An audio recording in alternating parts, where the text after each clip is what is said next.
It's been 3 years, about 3 years since January 6th. And what has happened, of course, those 3 years? Republicans have become more sympathetic towards Donald Trump and the big lie and those who stormed the Capitol on January 6th. Take a look at this updated polling comparing 2023 and 2021.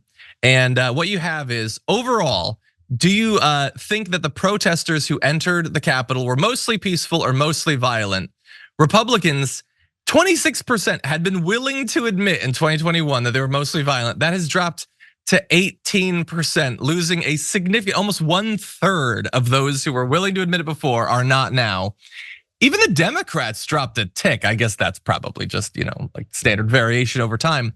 But overall, about 10% of US adults overall have changed their opinion. And as we've moved a couple years away from what almost everyone agreed on the day and the days after was an unacceptable crossing of a line that should never be crossed. I mean, even Kevin McCarthy was saying that Trump was responsible. Lindsey Graham had had enough. And then some weeks pass and some months pass and a couple of years pass. And you add a little dollop of propaganda from Fox News, Tucker Carlson working for years to normalize the violence we saw, which again, I will remind everyone, multiple people died.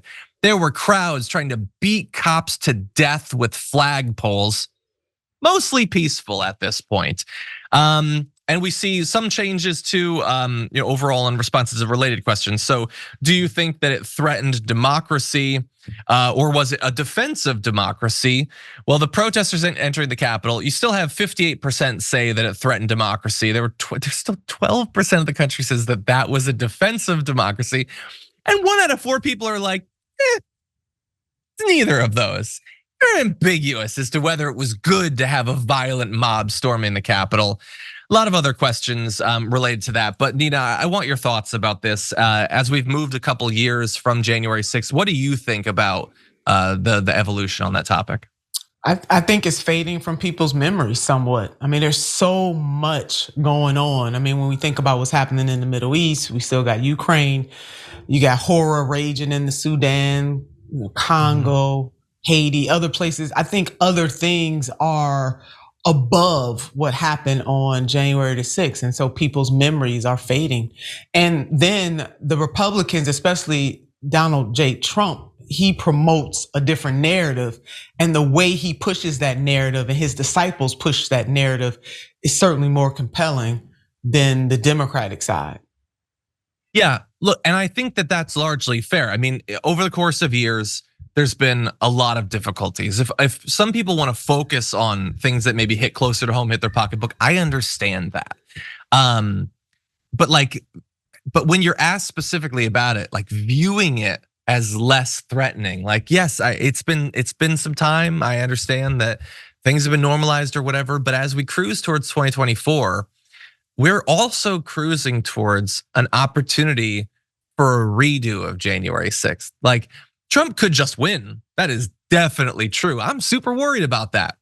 But if Trump doesn't win, does everyone think that the lesson that he's learned over the past 3 years is, I should probably just cool my jets. I should just accept it. I should be the bigger man. Does anybody think that he's not going to try? He's 3 years closer to death now. This is basically the rest of his life, is what happens in this election. And so we could be facing another January 6th. And I feel like the country is like less prepared for violence in the streets than they were 3 years ago when we experienced it. I guess that's my fear. What do you think? I mean, people are exhausted too. I'm glad you brought up things that are closer to home. I mean, the economy, despite what those numbers say, what's happening in the streets is different than what's happening in the bubble.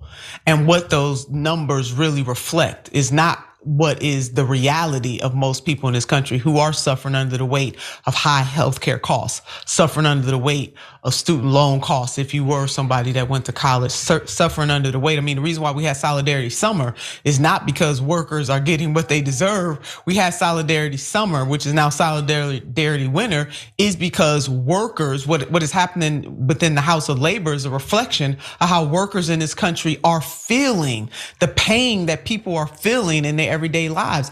So John, all of that is swirling, in this particular moment, and grievances swirling in this particular moment on top of every other thing that comes with just being a human being and trying to make it through this thing that we call life. Well, I understand that. It's gonna be interesting to see as we get like into, so 2024 is big for a lot of reasons. So not only do we have the Republican primary is actually gonna begin in a couple of weeks, but within 2 months, we're gonna have the Trump trials begin, all 80 of them or whatever. And then, obviously the general election. It's gonna be interesting to see as people are sort of reminded of, like 2020 seems a little bit abstract, I think. It's gonna become more real with all the campaigning and the ads and all that. And so it's gonna be interesting to see what people think as we get into that process.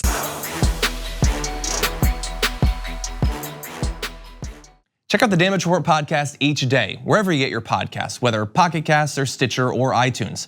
You can join me as I give you the news and stories you want, with a range of co-hosts and interview guests jumping in on the fun each day. Again, that's the Damage Report, wherever you get your podcasts. And if you get them at iTunes, don't forget to rate and review. Sometimes I'll read them live on the show.